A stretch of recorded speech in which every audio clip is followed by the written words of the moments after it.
All right, guys. We are here today to discover how to do turnover rates. So, turnover rates when you're in real estate, and I've actually Googled it because a lot of people are like, hey, how do you do turnover rates? I mean, I literally learned by Googling it. Googling is my best friend, and ChatGPT is a close second. I am so in love with ChatGPT.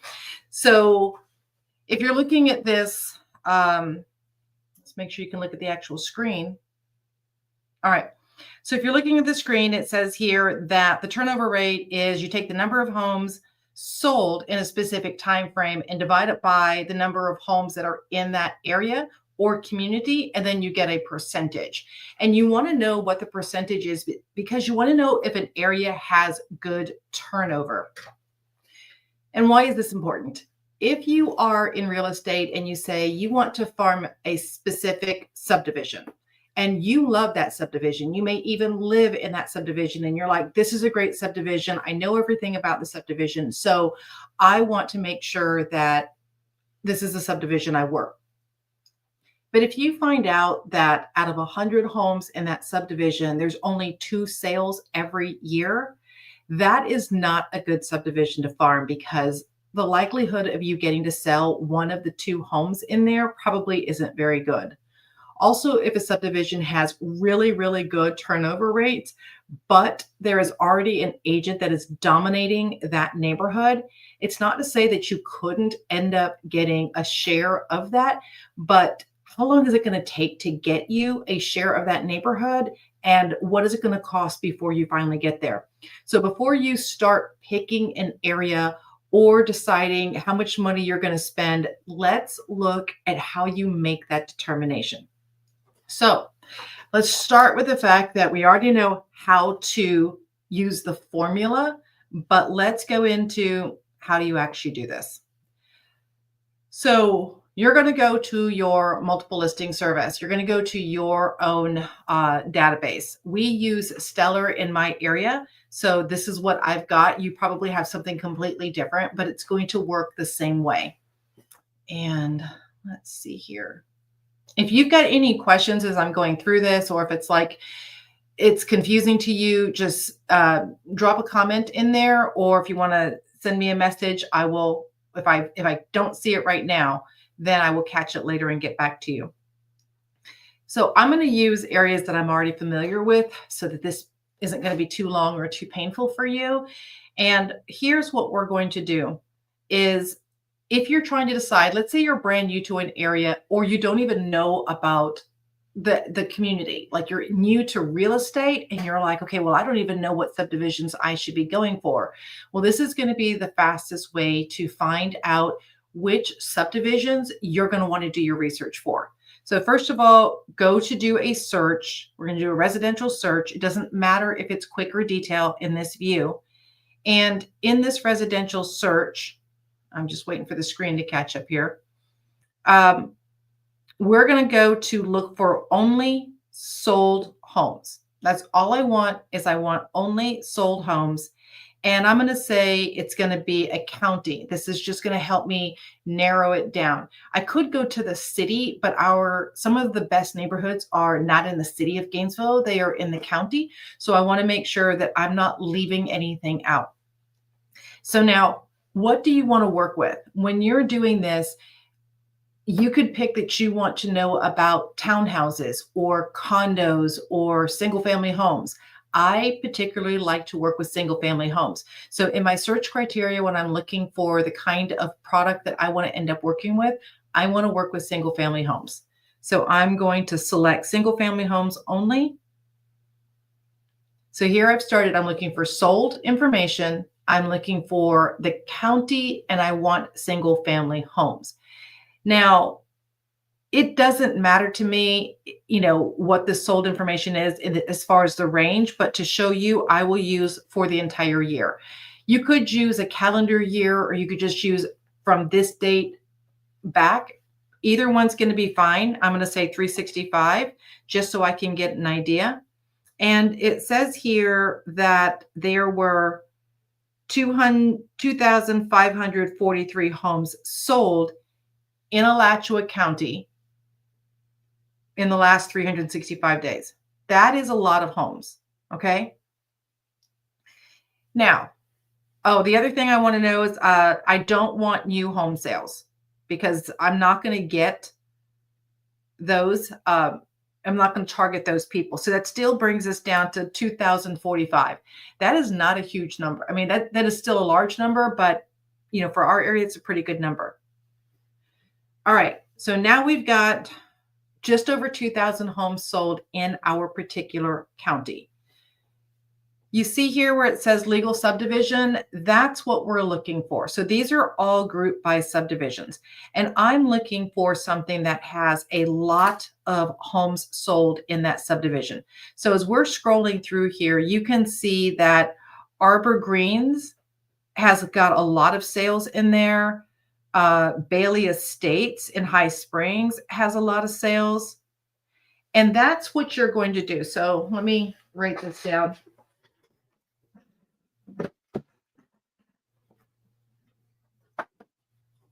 So first and foremost, you're just getting an idea of what the subdivisions are. We're going to narrow down which subdivisions that we want to work with. So I saw that Arbor Greens and Bailey Estates.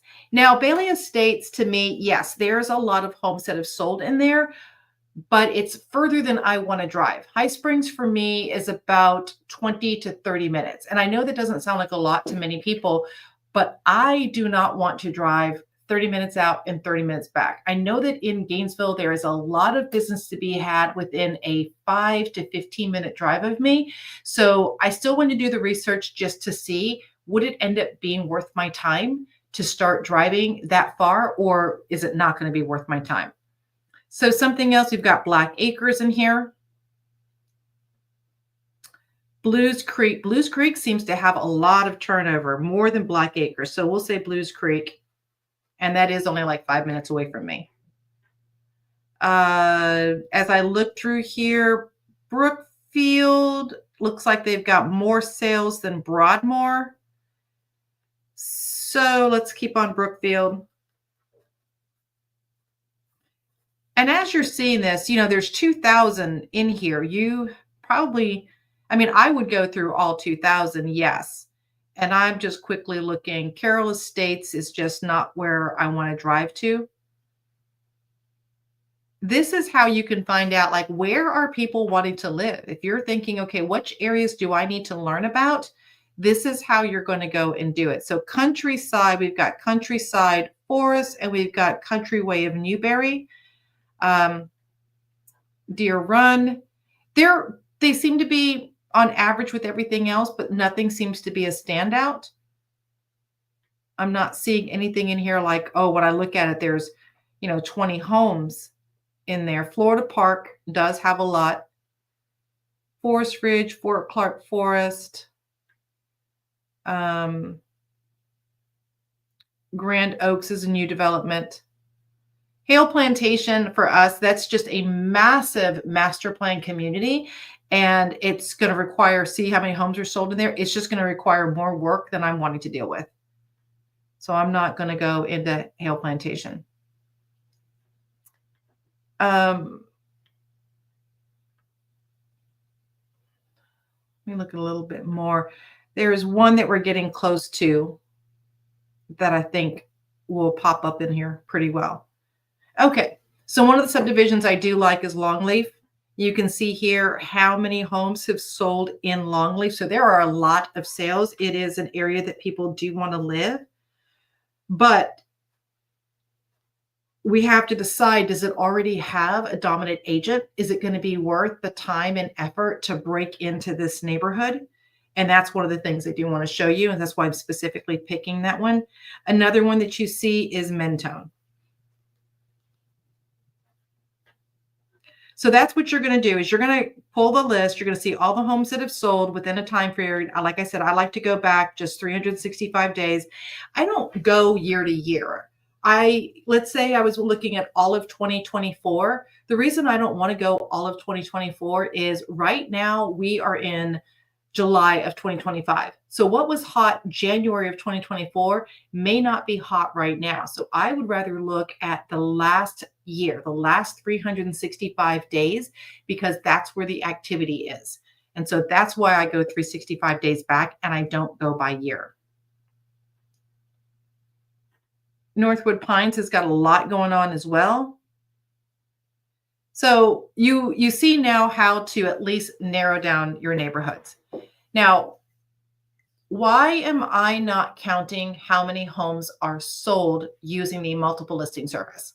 I'm not counting how many homes that are sold using the multiple listing service because that does not have all sales. There are for sale by owners, there are private sales. So if you're just using the multiple listing service, you are missing numbers and you're not going to have an accurate information to be able to do this. So what you're going to need to do is it doesn't matter. You go into any one of these listings, and what we're going to go here and look at is we are going to look at Realist is what we use. Some people use Remine. Our multiple listing service, Stellar, uses Realist. So that is going to be where we're going to get our data. So I'm going to click on that and I'm going to go into the account.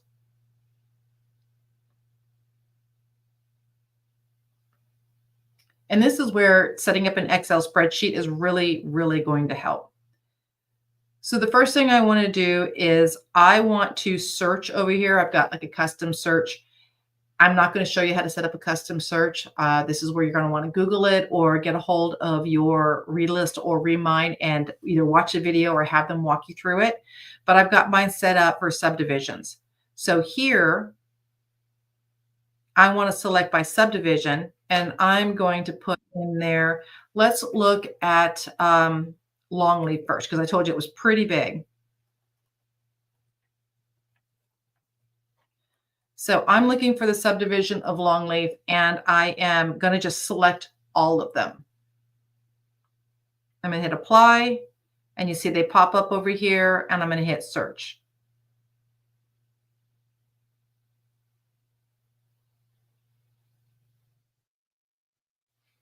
Now, there are 554 results. That does not mean that there are 554 homes. It just means that there are 554 parcels inside of this subdivision. And if you're not doing a subdivision, you can do an area. Maybe you don't have communities, you're more rural, and you decide to do a quadrant if you want. So the first thing I want to do is I want to go over here to land use. And do you see that these are all common areas? I want to take out the common areas because those are never going to be sold. So we are not going to use those in our calculation for turnover rate. So we went from 554 results down to 547. So that is how many lots are inside of this particular community. So now we've got that one number that's really, really important. 547. Okay. Now we need to know how many homes that sold in Longleaf. I take it back. I'm sorry. It's 546. So 546. Now I want to go over here and I want to look at how many homes sold. So I'm going to come across here and it says last market sale date. And I'm going to start with the newest number of homes. Now it is July of 2025. So I'm going to go back to June of last year. And if I look at about June of last year, let's just say July of last year, there are 39 home sales. So I went and put them in order. And from July 11th of 2024 until now, there have been 39 properties that have changed hands. Now, if I had gone to the multiple listing service and I was specifically looking for just Longleaf,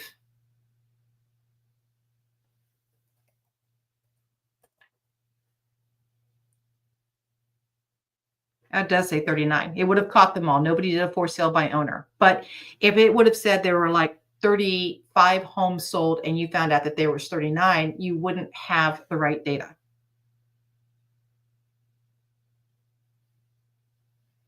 Okay. So now that we've got 39 If we go back to where we Googled, it says what you're going to do is you're going to take your number, divide it by the number of homes. You can multiply it by 10 if you want, but whatever your number is going to give you your percentage. So if we're looking at this, 39 divided by 546 is a 7% turnover rate. Now that may be good. That may not be good. I mean, you don't know what it's going to be until we run some more numbers. So in Longleaf, we have a 7.1% turnover rate.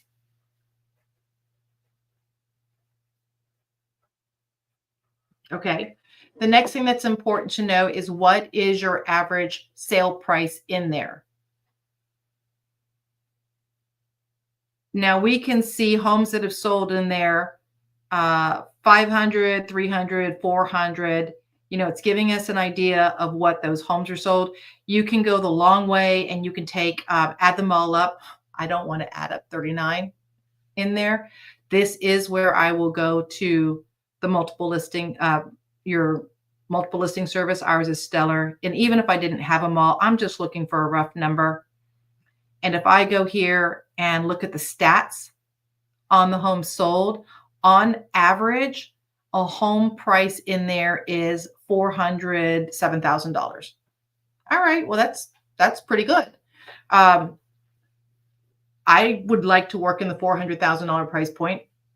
Now, if I saw that this area, the price point was $200,000, even though it had a 7% turnover, if I could find another area that also had a 7% turnover, but the price point was higher than the 200,000, then it would be probably beneficial for me to work that area instead. So it's not enough to say, hey, this area's got a good turnover, I'm going to work this area. You only have so much time. There's only one of you, and you've got to decide, you know, where do you want to break into, and is it going to be worth your time for the money? So we've got about a $400,000 price point, 407.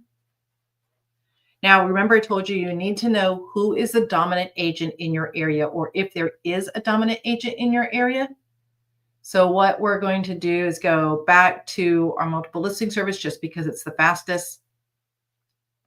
And over here, we've got the office name and the agent name. I'm not as interested in who the office is. I'm interested in the agent. And so now I'm going to sort by agent. And I'm seeing here that we don't have any, there might be Tiffany in this area, 1, 2, 3, 4, 5. She's got 5 home sales. So it looks like she's got the most home sales in that area. So there were 39 home sales. So you would do the same thing. You would take 5 divided by 39. She owns about 13% of the market, 12.8. A dominant agent owns 25% of the market, and she only owns 12. So this tells me that this would be an easy market to break into. And we really don't have anybody else in there. I mean, one other agent had 1, 2, 3 sales in there, but for the most part, you know, we don't have a whole lot. So now the question is, you got 500, what do we say, 546 properties. You got a 7% turnover, and the sale price averages around $407,000. Is this an area that you want to work into? We don't know yet, because now we're going to check out another community. And this is why you also always want to have an Excel spreadsheet would be fantastic here. So now let's go back to our relist, and we're going to clear this. We're going to go back to the subdivision, and let's look at Mentone, which is right next door. I told you it was one of ours that was on there. And let's look at Mentone. We're going to select all, and in Mentone, let's see how many properties we have. First of all, we want to go and take out all the common areas, because that is not going to ever sell, and we do not want it in our numbers.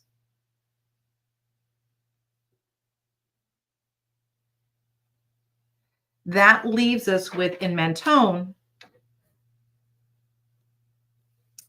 we have 338 homes. It is a smaller community. Doesn't make it worse. We're going to find out what we think about it. 338. So you got 338 homes in there. And then we're going to go and look at, remember, when did they sell and how much did they sell for? So July of last year, it looks like there were only 18 home sales. So if we take 18 by 338, thank you guys. So 18 divided by 338, we have a turnover ratio of 5.3. It's okay. It's not bad. I mean, it might be. We don't know. 5.3. Now we want to find out what the average sales price in here is. And this is, yes, where I would go back to my MLS. I'm going to change out the name.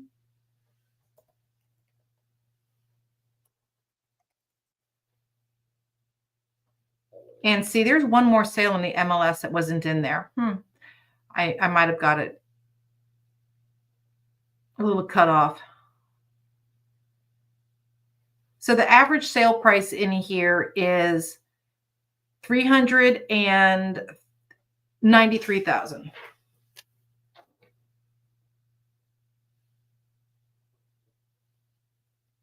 All right. This is what you would do through all of the neighborhoods that we found out about. So now I've got to decide the turnover rate being 7% or 5%. Do I want to work longleaf or Mentone? The sold price isn't much difference. I mean, it just really isn't. It's what, 14,000? So that's not a lot of difference there, but the cost could end up being a lot different. The cost is about a little over 200 doors. Now let's talk about the cost on here. If you are going to mail, and postage just went up, but to keep this simple, if you were to mail something to them every single month at $1 a piece, that means you are going to be spending $546 in longleaf every single month. And so that times 12, and that's just one piece of mail a year, times 12, you're going to spend $552. Whereas in Mentone, you're going to spend $4,056. Now you're going to have to decide how much budget you have. You may say, well, you know what? I'm going to have to go with Mentone. It's got a lower turnover ratio, but it's all the money I've got. I've got 5,000 max to play with. And the other one is going to mean I'm going to have to pick and choose. So you will look at it that way. Now, if you're going to go the social media route, your costs will probably be whatever you need to spend on your software to develop your videos. And maybe if you were to do some sort of target advertising, that you wouldn't be paying by per door, you'd be paying for by running an ad. So it wouldn't be like $1 per door. So you won't have the same metrics there. Another thing to look at, and oh gosh, guys, do not come at me. I am using this for simple numbers. If you've got to determine what your commission is, and if you were to say, you know, your commission is 1%, then that means, you know, if you sold a house, you'd get $4,000 approximately, or 8 if it's 2, or 12 if it's 3. Now, remember, you're not going to sell every single house in there. A top agent only has 25% of the market. If you're breaking into a new market, I mean, the one agent that was a top agent was around 12, right? And she was a top agent in that area. So you're not going to even get 12 your first year. You probably would set like a goal to maybe have 3% of the market, and 3% of the sales in longleaf, if it's 39 sales, 39 divided by 3, no, 3%. I'm sorry, not divide, 39 times 3.03.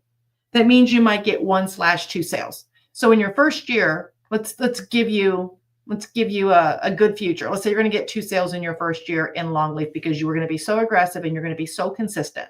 And so if you were able to close 2 sales in longleaf at $400,000 average, that's 800,000. So it's $8,000 if you went with 1%, but it might cost you 6,500 to get it. Is that worth your effort? If you're doing 2%, that's $16,000. So is that right? Yeah, 8 times 2 is 16. So $16,000, but you're spending 6,500. Definitely, I think a little bit more worth it. And then if you have a higher commission and you're choosing to go through, it's $24,000. So if you're charging 3% and you did 2 sales at 400,000, it's $24,000, but it cost you around 6,500. All right, that might be worth it. And if that's what you get your first year, and you're able to grow your market share, even if by 1 sale per year, it starts adding up. All right. Now, that's if you're going to go mailing. And let me tell you something. If you are going to choose to mail, that is the long game. You have got to have deep pockets because you're not going to send a piece of mail out and be like, oh, you know what? Tammy just sent me a letter. I'm going to hire her. Because remember, all these other people might already be marketing that area. They're used to seeing their names. They're used to seeing their signs. They've already got friends and family in the business. So you are going to have to consistently show up in that area if you want to break into an area. And consistently show up means that you are, if you choose to mail something, you're mailing something. Maybe you have friends that have listings in that area and you're like, hey, can I do an open house for you? Maybe you've got friends with listings in the area that will allow you to do a video tour of the property and help promote that property on your website, which you need to get permission for from the broker in the state of Florida, not the agent. You want to get permission from the seller, owner, and the broker if you're going to do that. So that way you're going in multiple avenues of trying to break into that market. Some people do events in the neighborhood. I don't like people enough to do events. It scares the heck out of me. But if you wanted to do like everybody come by on Saturday and get popsicles so that you can get to know the people in the community.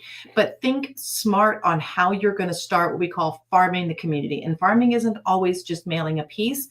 Farming can be the videos. Farming can be on targeted ads. Farming can be events in there. Farming can be open houses. You've got to figure out how you're going to do it. Now, if you're going to go mailing, please do not send hey, bake this pie or make this dish. Nobody wants that, except for the one person who probably isn't going to use you. So what your marketing piece should be is something of value. You've seen them. You've seen people send out that trash that's like, I just listed and I just sold in your neighborhood. I don't care. Like, I'm not selling my house, so I don't care that you just sold a house. I'm not buying a home, so I don't care what you just listed. And I'm not nosy enough to care how my neighbor lives 2 doors down. Now, some people will be, but that is not a value piece. It is a awareness piece, but if you're only able to afford to mail 1 piece out a month at $1 per piece, and there's 6,500, there's 546 people in there, it gets to be expensive. So you got to make your piece count. The piece that counts could be, let me show you my piece that counts. I don't mail this out every single month because one, it's expensive on its own, but I would recommend every year in January, I send out the magnet. Guaranteed, I'm going to hang on your refrigerator. Me and my face are going to hang on your refrigerator for a year. So I'm going to build brand awareness and my name by being on the fridge every time you go into it. Normally what I do is I'll actually have my face in the middle. So if you choose to cut me off, like you don't like me and you just want that part, you can, but I'm going to be there. If you want it to be evergreen, then get something like a kitchen conversion guide or a temperature guide. I even have like the clean dirty magnets for the dishwasher. Get something that they will not want to throw out and want to keep on your refrigerator. I also do football magnets on there. Um, so that's, bring something of value.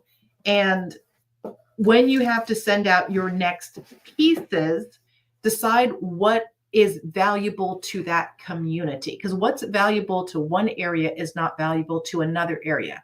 Something of value would be if you're in an area where there's just a lot of kids and activities, maybe you'll send out a list of all the things that are happening in the fall for like best places to go trick or treating, or the best pumpkin patches, or where should you see the Christmas lights.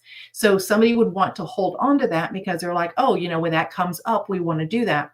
So think about the pieces of value that you're going to send out if you're going to go the mailing route. And I can promise you, it is not a just listed or just sold card. It certainly isn't hi, I live in your area and I'd love to buy or sell your house. That literally means nothing. So send out a piece of value. If you're going to go the route where you're going to start promoting and farming through social media, which is my favorite place to go because it's free, is you could do information on a development. So if you wanted to do Longleaf and you want to go the free route, take the statistical data information that we just got and do a quarterly report on how many homes that sold in Longleaf, how much they sold for, time on market, how many are available for sale, because people will want to know what's going on in their community. And so if you are doing reports on each neighborhood, they can subscribe to get your email, and this is sent out as an email. And you could either write the report and just have hey, this is what's going on in your community this quarter, or you could do a video that if the people in Longleaf sign up to get my Longleaf video every quarter, it would be like, hey guys, this is what's going on in Longleaf this month. You got 16 homes that are listed for sale and 4 sold at about this price point.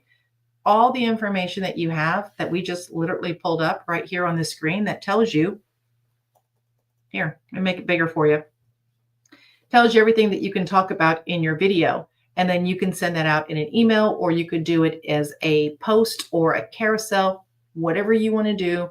But then you become the person on social media that knows what's going on in the neighborhood. And that's not just going to get you business as far as just that area. It's going to get you people that say, hey, what about my neighborhood? Like, what's going on over here in Estate of Wilds Plantation? Or people that are like, you know what? I don't want to live on the south side of town. I'm looking for a community that's around 400,000 also. And I'd like for it to be on the northwest. And I'd also like it to be close to town of Tioga. So you can bring in buyers who are not interested in that particular area, but they know that you know the market because you're giving out this kind of data. And you will also get sellers who are like, well, I don't have a house to sell in that community, but I like that you know what's going on. Can you tell me what my home is worth? And then they invite you over to their house. So like you're eliminating all the competition. That's your value. Your value is that you are keeping a pulse on what is going on in the community every single day so that you can answer that question.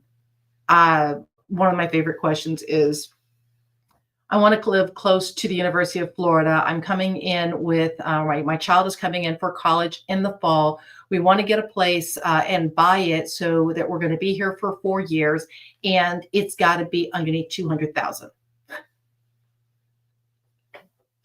That doesn't exist. That's a cardboard box.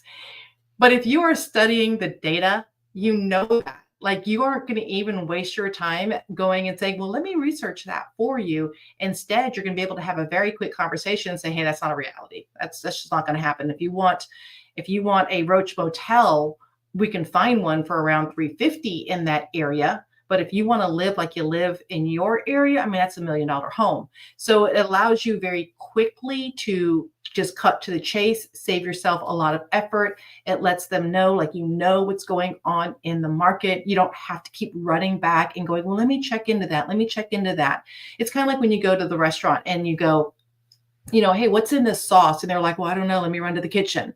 You're wondering, like, how long have you worked here? Like, you apparently haven't worked here very long. Or if you have, like, you're totally clueless. So buyers and sellers want to know with somebody who knows, they want to work with somebody who knows what's going on. It doesn't mean you have to have every single piece of information, but the big bullet points of, where are the HOA communities? What are the average price points in a particular area? How long does it take to sell a home in that area? Oh, that's the other thing that you can look at here. It gives you the average, it gives us the average sold price, but it also gives us the average days to close and on market here. So when you do have one of those people, because you've done your work and they've reached out to you and they say, hey, I'm looking to sell in, we said this was Mentone. I'm looking to sell in Mentone and I need to sell in a week. Well, the fastest days to contract was 2, and average is around 35. So I don't think we're going to sell in 2 weeks, but you can let them know, listen, the average is going to take about 74 days to close, means that you're going to have to keep your house clean for at least over 2 months so that we can get there. But then you can start talking intelligently about it. And that is the other thing. If, let's say, I can live with working an area and taking just over 2 months to close. But if you're going to invest into an area almost $7,000, and let's say the average sales in there, days to close, are more like 9 months, that is a long time to wait for your return on your money. So you are also wanting to look at how long does it take to get a property under contract and how long does it take to close, because that's how long you're going to have to wait for your money to come back. I'm also looking for a faster way I'm looking for communities that have a faster close time on there, because I want to be able to get my monies back out of there. Because if you go listing side, you got the sign, you got the lockbox, and then you have your professional photography, as well as any other kind of marketing costs that you've got on there.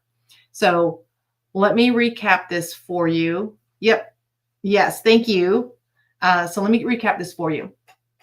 When you are looking at turnover rates, you want to look at not new construction, but go back for the last 12 months.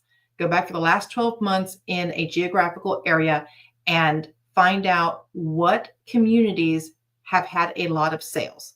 Like I said, it was over 2,000 in our area. And as I went through there, you'll pick, I'd say probably I'd pick 10, depends on your area. I pick 10 communities that I just see that have a lot of sales. And then I go and do the research and I find out how many homes are in that area. So I know if I were to mail to that area, what am I going to have to spend? And then you want to know how many homes sold, how many homes are in the community, so you can get your turnover ratio, and you'll start to find what is a good turnover ratio. If you're seeing that the turnover ratio in everything, the most sold homes is 5%, or let's say it's 7%, but the average is around 5, you've got a very, very good turnover ratio. But if you find that the average ratio in your area is 5% and there's a community that's at 3%, that's going to be hard. I mean, like, you're going to work very, very hard to sell a property in that area, and it may not be a good use of your time and energy. And so once you've got your turnover ratio and you've ranked your neighborhoods by turnover ratio, you need to see if there is a dominant agent in the area, and a dominant agent owns 25% of that market.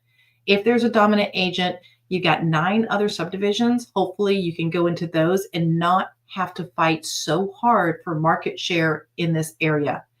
And then just start with, like 3%. Like, if you can try to get 3% of the sales in the first year, 1 or 2 sales, and then look at what you would have made because of the price point, and then decide if that's going to be worth it. And then come up with your strategy.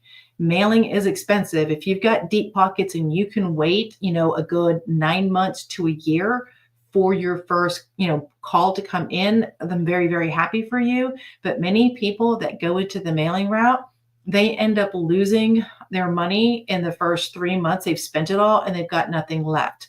So another thing you could do if you don't want to pay for postage is you could drop off flyers. I mean, you could do that, but you've got to know if it's a no soliciting neighborhood, if people really, really don't like that.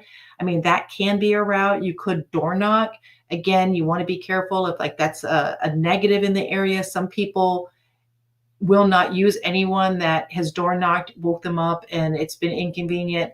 Another thing about leaving something at somebody's house is many people go through the garage, and if you're putting it on the front door and let's say you taped it and it pulls off the paint, they're going to be very, very upset. If you put it in such a way that the wind takes it and it flies around and all of a sudden your flyers are all over the community and somebody is having to pick it up, to them it's just trash and they're going to be very, very upset. They're probably going to be in the Facebook group going, can you believe that she did this and I had to go pick up her pieces of paper? I'll never use her. So think about how you're going to communicate with them so that they consider you a value add instead of your stuff is trash. Then decide mailing once a month isn't enough. It just isn't. You could end up mailing and be in the stack of paper that's that thick that they bring in and it all just goes in the trash versus the one day that you get the one envelope that you take the time to read. So other ways would be, doing open houses for other agents that you have in that area so that you've got some exposure. Check with the agent, the broker, and the seller, as well as social media where you are promoting a listing in that area. Of course, check with the seller, the agent, and the broker. And then also, if you're going to just do social media tours, like, what's it like to live in Longleaf, or what's the difference between Longleaf and Mentone? And then, of course, the last one that does cost money is if you're going to put on some sort of event. I've seen people in our area communicate to the neighborhood and say, hey, if you want to get a free pizza, you have to fill out this form, which says, I'm going to spam you. But they got a lot of people that filled out the form in order to get a free pizza. Now, I watched that go down because it was in my neighborhood. And at first of all, I was like, man, that's freaking genius. Why didn't I think of it? This person's coming into my town and they're doing all this stuff. And I was sad. But then I also was in the Facebook group where I was watching where they were like, I sold my soul for a pepperoni pizza. And I thought, I'm so glad I didn't do that. But you got to figure out what works for you, where you show up best, and then go that route. But this should help you determine which areas to pick and where should you focus your energy.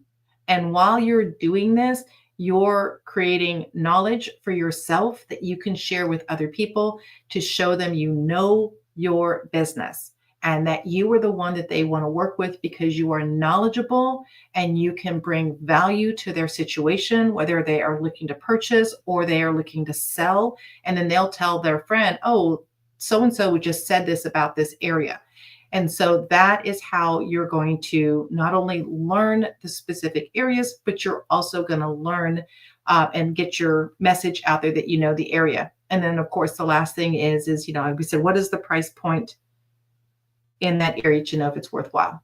So, all right, I don't see any additional questions in here right now, but if you have questions that I didn't cover, or you want to know more about how to do something, let me know. If you don't want to ask me, Google should be your best friend, and ChatGPT should be your second best friend on both of those.